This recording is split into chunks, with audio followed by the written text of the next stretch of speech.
The feds announced 22-year-old Robert Howard III, who's more commonly known as Kenny Caps, was being indicted on 2 counts for distributing 50 grams or more of meth. What? What it is, two-time family. Let me push this bitch out real quick. Dirtface nigga, Dirtface 2-time in this bitch. Y'all already know what the fuck going on. If you're new to the channel, go ahead and subscribe. Become part of the 2-time family. If you're already subscribed, welcome back. I fuck with you, how you fuck with me. Giveaway next month.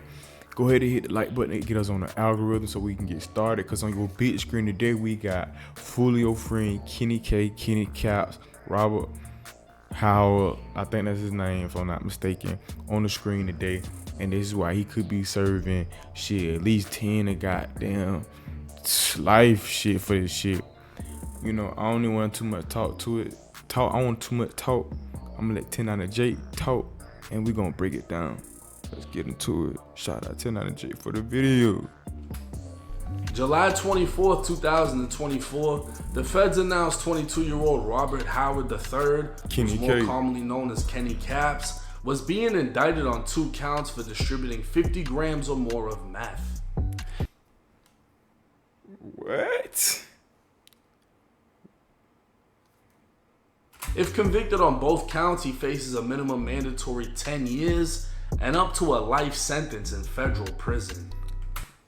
I told y'all before he even said, I have not watched the video yet, 10 to life, but for one, he had just beat a charge of manslaughter, and he was on like a 5-year, 10-year suspended sentence. So he just sold to police, if that's what he's saying, like undercover.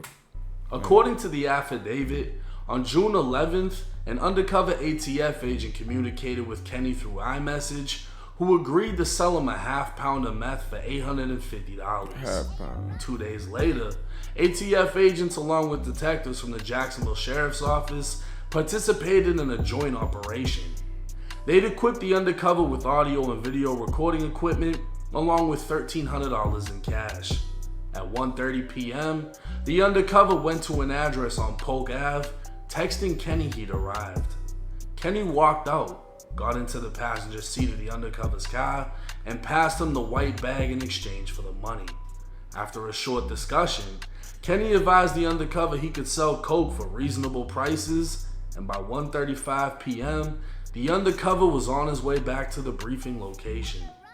At the ATF Jacksonville Division office... Man, who was the detective? Was the detective white? Was he black? He had to be white buying some damn meth.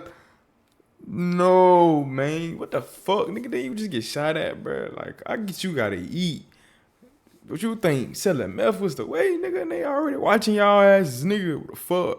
Come on now, bro. Yeah. It's why y'all need to be behind bars. Y'all don't think, man. Audio and video will be downloaded to a compact disc.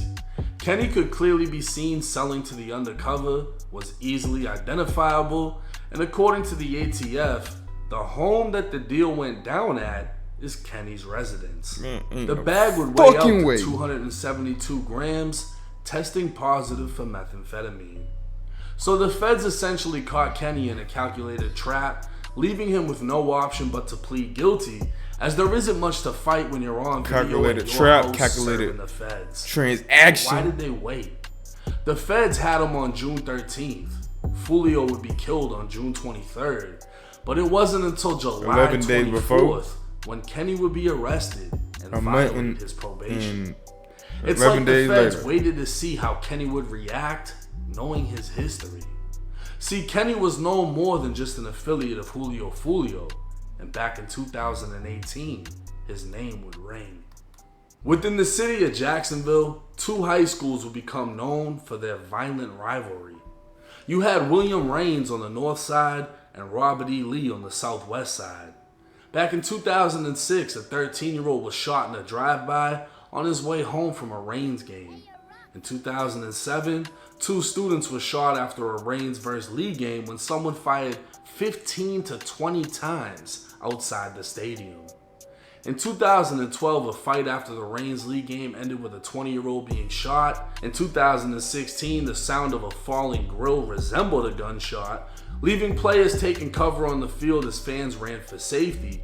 And in 2017, players took off running mid-game after an off-field commotion and rumors of something happening. By 2018, Reigns wasn't taking any chances. 30 police officers, 20 additional security guards, metal detectors, and wands were believed to be enough to keep the game safe. Roughly 4,000 people had shown up to watch, and by halftime the game had to be stopped, with players on both teams being instructed to get down on the field after a disturbance on Lee's side of the stands. The game would continue. Damn, Jake, man, what the fuck you taking so long to get to the point? What was the point you talking about all that bullshit in the beginning, man? God damn, we know that. Come on, we know that already. So basically, if y'all don't know, Kenny K got locked up for, like I said, for murder and attempted murder and shit because he supposedly killed Gerard, and goddamn his name Spaz on the street from 1200, and allegedly Bibby was the one who did it, and the witnesses never came to court. So that's why Kenny K got off. Like I said, he got off on a deferred 5 sentence. He sat for like 5 years. He actually got like a 10-year, if I'm not mistaken. And he sat 5 years, got credited, and he came on like 5 years parole or house probation, something like that. So he basically just fucking violated because he sold to a goddamn undercover. He was around gang motherfucking members. He was around weapons because it's a shootout. And they did Ace like that. Them boys got shot up and Ace still had to go to jail. They had him before FOOLIO got shot up. So maybe they waited to see what else he was gonna do. They kept an eye on him the whole damn time. Kenny K, you're fucked, bro. You gotta sit down for a little bit. Like I said, I don't wish jail on nobody, but at this point, you came home, you dodged the bullet, and then shit, literally, no funny shit. Dodged the bullet, you know what I'm saying? Bullets and shit. And then your ass get caught up for some shit you did way before you was dodging real bullets.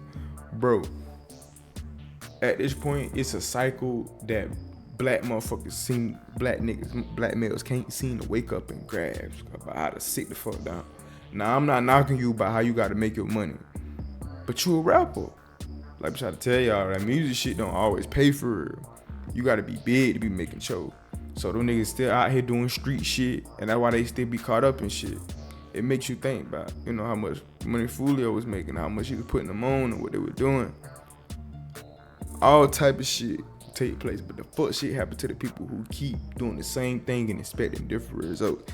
Y'all know what the fuck going on, man. Hit that like button, get us up on the algorithm. And I ain't got nothing else to say. You know, it's motherfucking Dirtface, nigga. Dirtface 2x. Fuck.